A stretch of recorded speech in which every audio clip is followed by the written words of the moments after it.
എവിടെയായിരുന്നു ഇന്നലെ രാത്രി മുഴുവൻ? ഇന്നലെ രാത്രി പാതി ചത്തൊരു ശവത്തിനെ നാട്ടുകാരെല്ലാം കൂടെ എന്നെ മടിയോട്ട് വെച്ച് തന്നില്ലേ? അവളെ താങ്ങി പിടിച്ചോണ്ട് ഞാൻ ആശുപത്രിയിലോട്ട് ചെന്നു. അവിടെ കുറെ പണ്ടാരങ്ങൾ എന്നെ പിടിച്ച് വലിച്ച് ആശുപത്രിയിലോട്ട് കയറ്റി. എന്നിട്ട് ഏതാണ്ട് ചവറ് പേപ്പറിലൊക്കെ ഒപ്പിടാൻ പറഞ്ഞു. ആ വെപ്രാളത്തിൽ ഞാൻ അവര് പറയുന്നിടത്തൊക്കെ ഒപ്പിട്ടു. അതോടെ ഞാൻ അവളുടെ നായരുമായി.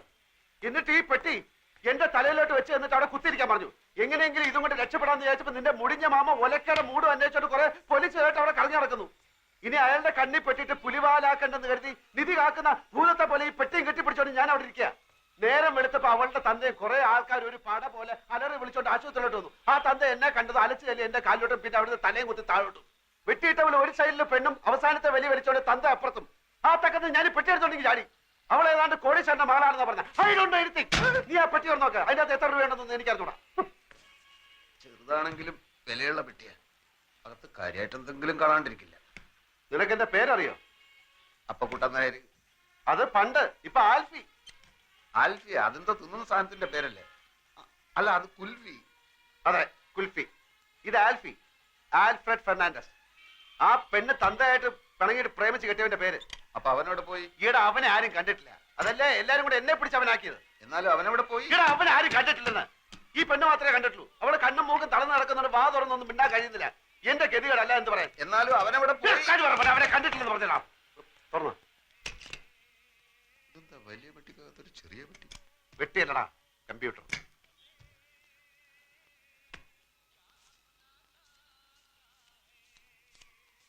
എത്രയുണ്ട്? 1100 പിന്നെ 20. അത്രേ ഉള്ളൂ? നിന്റെ അത്യാർത്ഥി കണ്ടപ്പോ ഞാൻ വിചാരിച്ചു അത്രയെങ്കിലും ഉണ്ടല്ലോ. അപ്പോ ചേട്ടനാ ഇരിക്കണം ഇരിക്കണം. ഇനി താൻ അങ്ങനെ എന്നെ ഇരുത്താൻ നോക്കണ്ട. 2-3 മാസം വാടക കുടിശ്ശികയുണ്ട്. ഇനി അവധിയില്ല. ഇപ്പൊ ഇറങ്ങണം. ഇത് കണ്ട 2 മാസം വാടകയുണ്ട്. ഇത് അങ്ങോട്ട് കൊണ്ട് തരാതിരിക്കായിരുന്നു. അടുത്ത ഞാൻ 2-3 ദിവസം കൊണ്ട് തരാം. ഞാൻ 3-4 ദിവസം ഞാൻ വീട്ടിൽ കൊണ്ട് തരാം. 2 ദിവസം കഴിഞ്ഞ് 2-3 ദിവസം ഞാൻ വീട്ടിൽ കൊണ്ട് തരാം. ആ വാടാ. അത് പോയി. ദേ ചെക്കും ബാങ്കിന്റെ ബുക്കും. എവിടെ?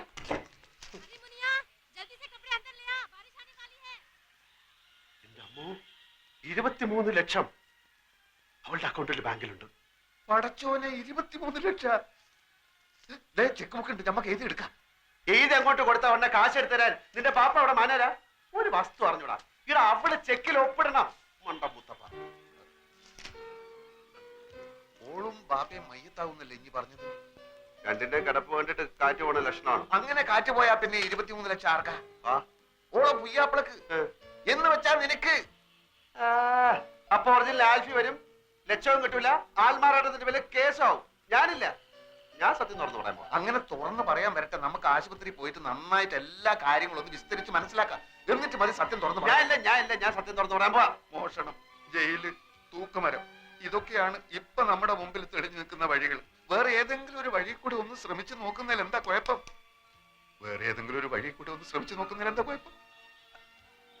ആ വഴി കൂടെ പോയിട്ട് നമ്മൾ ബന്ധപ്പെടുന്ന ഈ വഴിയിലാണെങ്കിൽ പിന്നെ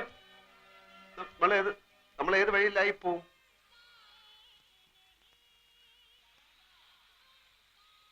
പോയി നോക്കണോ?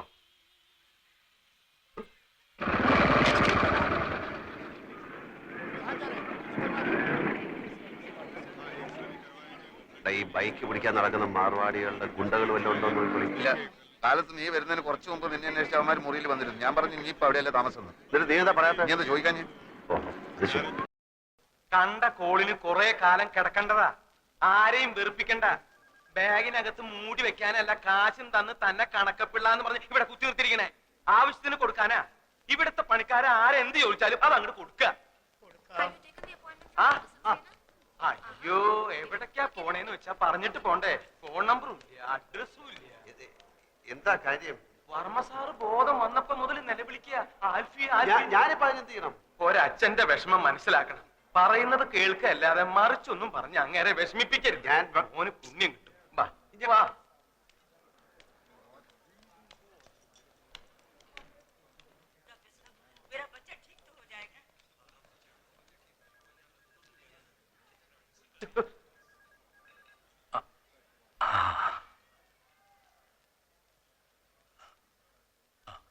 അടുത്തു വരൂ.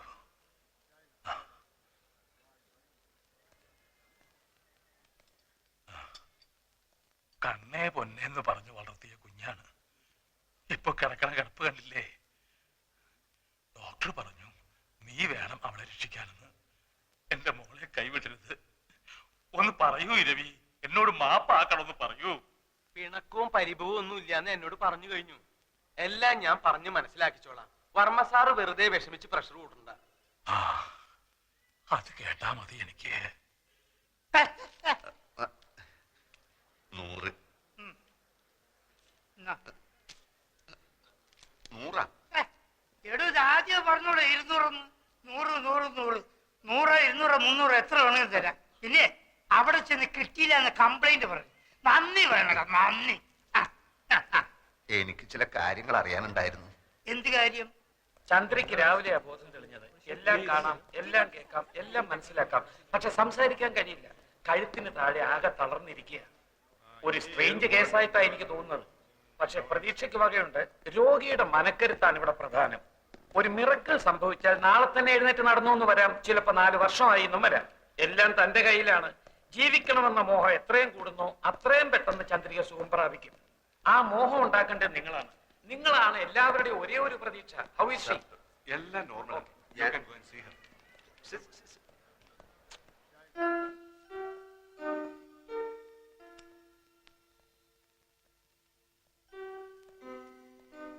കൊച്ചെ, എനിക്കൊരു കാര്യം പറയാനുണ്ട്. എല്ലാരും കൂടെ എന്നെ തെറ്റി.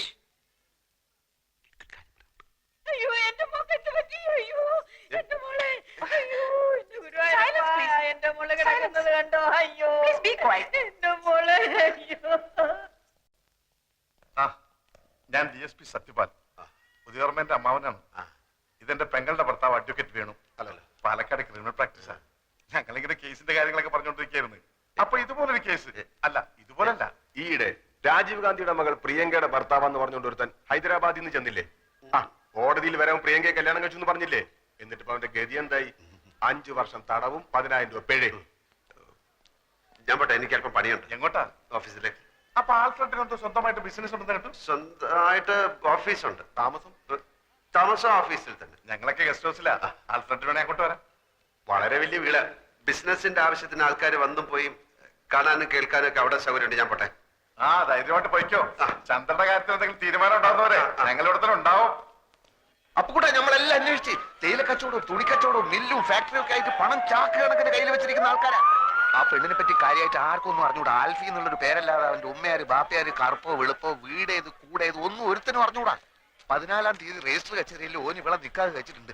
നമ്മൾ ഇവിടെ ചുറ്റിപ്പറ്റി നിന്നിട്ട് എങ്ങനെയെങ്കിലും ഓളെ ഒപ്പം എങ്ങനെയാന്ന് കണ്ടുപിടിച്ചാൽ മതി. 23 ലക്ഷം നമ്മളെ കീശ കിടക്കും മോനെ. ഓക്ക് വായി തുറക്കാൻ പറ്റാത്തിടത്തോളം കാലം ഒപ്പം അതല്ല നോക്ക് പറയാൻ പറ്റൂലല്ലോ. അതോടെ നമ്മളെല്ലാ കഷ്ടകാലവും തീരും മോനെ. പിന്നെ ആ കുള്ളം തടിയനില്ലേ, കഷണ്ടി ചെവി പൂടാ, അയാള് വെറും ഡ്രൈവർ അല്ല. വർമ്മ കഴിഞ്ഞാ പിന്നെ ആ വീട്ടിലെ ഏറ്റവും കൂടുതൽ മടുപ്പ് അയാൾക്കാ. അയാളെ കയ്യിലെടുത്ത ഓളെ ഒപ്പി നമുക്ക് കണ്ടുപിടിക്കാം.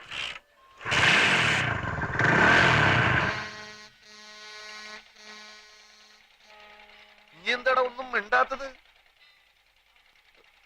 നീ പടച്ചോനെ കണ്ടിട്ടുണ്ടാ? ഇല്ല, കണ്ടിരുന്നെങ്കിൽ ഒന്ന് ചോദിക്കായിരുന്നു. എന്തിനാ ഇങ്ങനെ എന്നെ പടച്ചു വിട്ടതെന്ന്. എന്നാ പടച്ചോനെ നമ്മള് കണ്ടിട്ടുണ്ട്. എവിടെ വെച്ച്? പലയിടത്തും വെച്ച്, പല രൂപത്തിൽ. ഒരിക്കല് ബസ്സിൽ ടിക്കറ്റ് എടുക്കാൻ 20 പൈസ കുറവായപ്പോ സ്കൂളിൽ പഠിപ്പിച്ച പണിക്കര മാഷ രൂപത്തിൽ വന്ന് 20 പൈസ തന്ന്.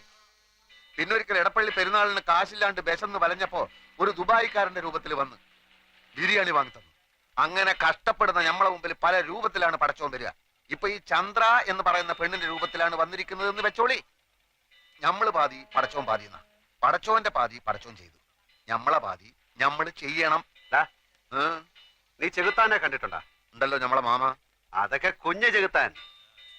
വലിയ മലയിടത്ര ഉള്ളതുണ്ട്.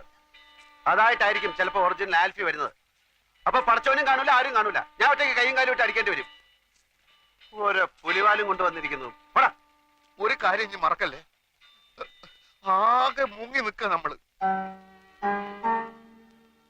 നൂറെ, എനിക്ക് ആ പെങ്കൊച്ചിന്റെ കിടപ്പ് കണ്ടിട്ട് തട്ടിപ്പ് കാണിക്കാൻ തോന്നുന്നില്ല. ഓ, അതാണ് എനിക്ക് വിഷമം. നാട്ടിൽ കിടന്ന് കഷ്ടപ്പെടുന്ന നിന്റെ അച്ഛനെയും പെങ്ങളെ ആലോചിച്ചിട്ട് എനിക്ക് വിഷമില്ല. എപ്പോഴോ കുറെ ഐസ് മുട്ടായി വാങ്ങിച്ചു തന്നൊന്നും പറഞ്ഞിട്ട് അതിന്റെ നന്ദി കാണിക്കാൻ വേണ്ടി നിന്റെ പിന്നാലെ ഇറങ്ങി തിരിച്ച എന്റെ ഇപ്പോഴത്തെ സ്ഥിതി ആലോചിച്ചിട്ട് എനിക്ക് വിഷമില്ല. എങ്ങാണ്ടെന്നോ വന്ന ഒരു പൂത്ത കാശുകാരി പെണ്ണിന്റെ കിടപ്പ് കണ്ടപ്പോ നിന്റെ ചങ്ക് നൊന്തുവല്ലേ. നമ്മളെ പെണ്ണിനെയും മാമാനെയും പറ്റിച്ചപ്പോ ഇല്ലാതിരുന്ന നിന്റെ ഈ വിഷമം ഇപ്പൊ നമ്മളെ കാണിക്കാനുള്ളതല്ലേ. 23 ലക്ഷം ഒറ്റക്കടിച്ച് മുങ്ങാനുള്ള പരിപാടിയാണെങ്കിൽ അത് പറഞ്ഞാൽ മതി. എനിക്കിന്റെ കാശ് വേണ്ട. നീ വലിയ പണക്കാരനാവുമ്പോ മാമേന്റെ പൈസ കൊടുത്തില്ലെങ്കിൽ ആ പാവം മൈമുനേന്റെ 3000 രൂപയെങ്കിലും കൊടുത്തേക്കണം. എനിക്ക് അവളെ കിട്ടിയിട്ടില്ലെങ്കിൽ സാരമില്ല. ആ പാവത്തിനെ പറ്റിച്ചാൽ നീ ഒരു കാലത്തും കൂടെ പിടിക്കില്ല. ഞാനും നീയായിട്ട് ഇനി ഒരു ബന്ധവുമില്ല. നൂറേ, നൂറേ.